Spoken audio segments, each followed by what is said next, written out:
जय हिंद। आज हम प्रश्नोत्तर करने वाले हैं संस्कृति, जिसके राइटर हैं भदंत आनंद कौशलियान।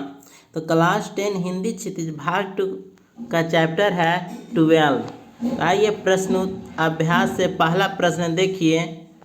प्रश्न है, लेखक की दृष्टि में सभ्यता और संस्कृति की सही समझ अब तक क्यों नहीं बन पाई है। तो उत्तर होगा यहाँ पर, लेखक की दृष्टि में सभ्यता और संस्कृति शब्दों का प्रयोग बहुत ही मनमाने ढंग से होता है। इनके साथ अनेक विशेषण लग जाते हैं, जैसे भौतिक सभ्यता और आध्यात्मिक सभ्यता।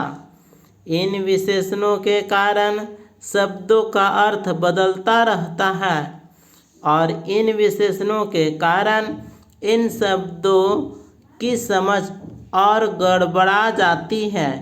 इसी कारण लेखक इस विषय पर अपनी कोई अस्थायी सोच नहीं बना पा रहे हैं।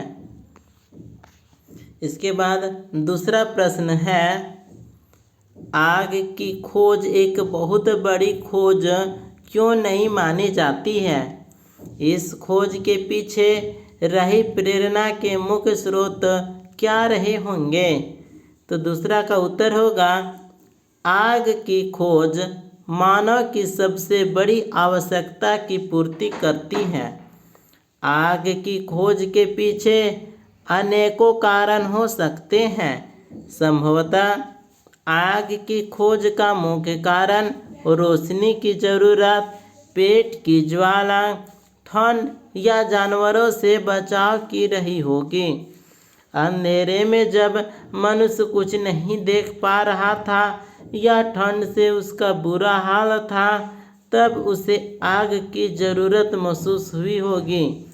कच्चे मांस का स्वाद अच्छा न लगने के कारण उसे पका कर खाने की इच्छा से या खूंखार जानवरों को भगाने के लिए आग का आविष्कार हुआ। ठीक है। इसके बाद आइए तीसरे प्रश्न की ओर। प्रश्न है, वास्तविक अर्थों में संस्कृत व्यक्ति किसे कहा जा सकता है। तो उत्तर होगा, लेखक के अनुसार संस्कृत व्यक्ति वह है जो अपनी बुद्धि तथा विवेक से किसी नए तथ्य का अनुसंधान और दर्शन करता हो।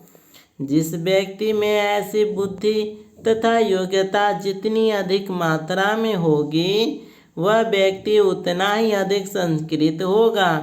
जैसे न्यूटन ने गुरुत्वाकर्षण के सिद्धांत का आविष्कार किया, वह संस्कृत मानव था, तथा जिसने भी अपनी योग्यता से सुई धागे की खोज की हो, वह भी संस्कृत व्यक्ति था। इसके बाद देखिए चौथा प्रश्न है, न्यूटन को संस्कृत मानव कहने के पीछे कौन से तर्क दिए गए हैं। न्यूटन द्वारा प्रतिपादित सिद्धांतों एवं ज्ञान की कई दूसरी बारीकियों को जानने वाले लोग भी न्यूटन की तरह संस्कृत नहीं कहला सकते। क्यों। तो इस प्रश्न का उत्तर होगा, न्यूटन ने गुरुत्वाकर्षण के सिद्धांत का आविष्कार किया, वह संस्कृत मानव था। आज भौतिक विज्ञान के विद्यार्थियों को इस विषय पर न्यूटन से अधिक सभ्य कह सकते हैं, परंतु संस्कृत नहीं कह सकते, क्योंकि वह केवल न्यूटन द्वारा दी गई जानकारी को बढ़ा रहे हैं। इसलिए वह न्यूटन से अधिक सभ्य है, संस्कृत नहीं।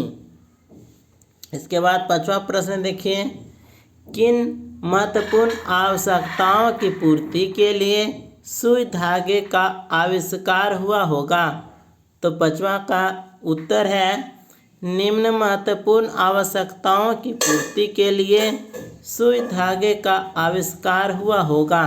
देखिए पहला पॉइंट है, सुई धागे का आविष्कार शरीर को ढकने तथा सर्दियों में ठंड से बचने के उद्देश्य से हुआ होगा। दूसरा पॉइंट है, आवश्यकता अनुसार शरीर को सजाने की ज़रूरत महसूस हुई होगी, इसलिए कपड़े के दो टुकड़ों को एक करके जोड़ने के लिए सुई धागे का आविष्कार हुआ होगा। तीसरा पॉइंट है, शरीर की ठीक प्रकार से रक्षा की जा सके इसलिए भी शायद सुई धागे की खोज हुई हो। इसके बाद हम छठे प्रश्न की ओर आते हैं। प्रश्न है, मानव संस्कृति एक अविभाज्य वस्तु है। किन्हीं दो प्रसंगों का उल्लेख कीजिए जब छठा का क प्रश्न है, मानव संस्कृति को विभाजित करने की चेष्टाएं की गई। तो छठा क प्रश्न का उत्तर है, यहाँ पर पहला पॉइंट है, वर्ण व्यवस्था के नाम पर मानव संस्कृति को विभाजित करने की चेष्टाएं की जाती हैं। दूसरा पॉइंट है, धर्म के नाम पर भी मानव संस्कृति को विभाजित करने की चेष्टाएं की जाती है, जिसका परिणाम हम हिंदुस्तान तथा पाकिस्तान नामक दो देश के रूप में देख सकते हैं। दूसरा प्रश्न है, ख प्रश्न है, जब मानव संस्कृति ने अपने एक होने का प्रमाण दिया, तो यहाँ ख का आंसर होगा, मानव संस्कृति ने अपने एक होने का प्रमाण भी दिया है। इसमें ख का पहला पॉइंट है, संसार के मजदूरों को सुखी देखने के लिए कार्ल मार्क्स ने अपना सारा जीवन दुख में बिता दिया। दूसरा पॉइंट है, सिद्धार्थ ने अपना घर केवल मानव कल्याण के लिए छोड़ दिया। तीसरा पॉइंट है, जब जापान पर परमाणु बम गिराया गया तब सारी संस्कृतियों ने इसका विरोध किया। चौथा पॉइंट है, सांप्रदायिक हिंसा का सारा विश्व विरोधी है। तो सारा विश्व धर्म भेद को भूलकर सारी संस्कृतियों की अच्छी बातों को खुले मन से स्वीकार करते हैं। ठीक है, यहाँ पर संस्कृतियाँ होगा, सारी संस्कृतियों की अच्छी बातों को खुले मन से स्वीकार करते हैं। इसके बाद देखिए सातवां प्रश्न है आशय स्पष्ट करने के लिए, जिसमें सातवां का क प्रश्न है, मानव की जो योग्यता उससे आत्मविनाश के साधनों का आविष्कार कराती है, हम उसको संस्कृति कहे या असंस्कृति। तो सातवां प्रश्न का क का उत्तर होगा, मानव हमेशा से ही अपनी सुरक्षा के लिए चिंतित रहा है, इसलिए उसने मानव हित और आत्महित की दृष्टि से अनेकों आविष्कार किए हैं। यह आविष्कार जब मानव कल्याण की भावना से जुड़ जाता है तो हम उसे संस्कृति कहते हैं। जब मानव की आविष्कार करने की योग्यता, भावना, प्रेरणा और प्रवृत्ति का उपयोग विनाश करने के लिए किया जाता है, तब यह असंस्कृति बन जाती है। यह ऐसी भावनाओं को हम संस्कृति कदापि नहीं कह सकते। इसके बाद हम रचना और अभिव्यक्ति से प्रश्नोत्तर करेंगे। देखिए आठवां प्रश्न है, लेखक ने अपने दृष्टिकोण से सभ्यता और संस्कृति की एक परिभाषा दी है। आप सभ्यता और संस्कृति के बारे में क्या सोचते हैं, लिखिए। तो आठवां प्रश्न का उत्तर होगा, सभ्यता और संस्कृति एक दूसरे से अति सूक्ष्म रूप से जुड़ी हैं। एक के अभाव में दूसरे को स्पष्ट करना कठिन है। जहां हम ये कह सकते हैं कि संस्कृति एक विचार है, जो वही सभ्यता जीवन जीने की कला है।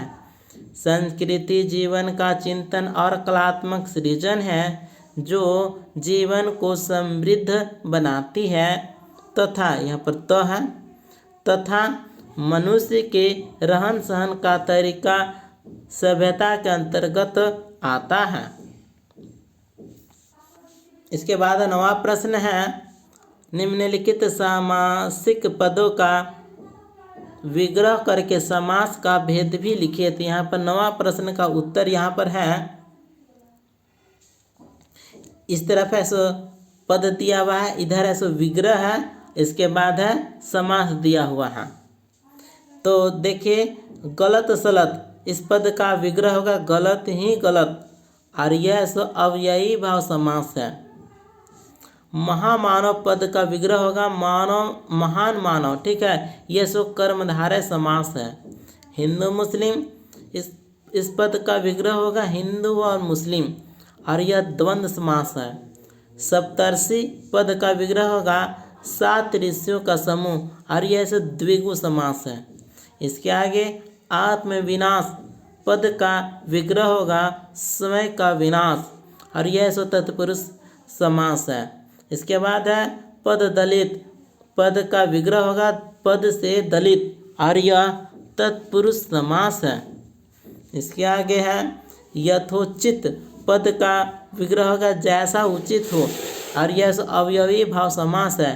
इसके आगे है सुलोचना, इस पद का होगा सुंदर नेत्रों वाली स्त्री, और यह बहुव्रीहि समास है। इस प्रकार से यह वीडियो यहीं पर कंप्लीट होता है। मिलते अगले वीडियो में, तब तक के लिए धन्यवाद, थैंक यू।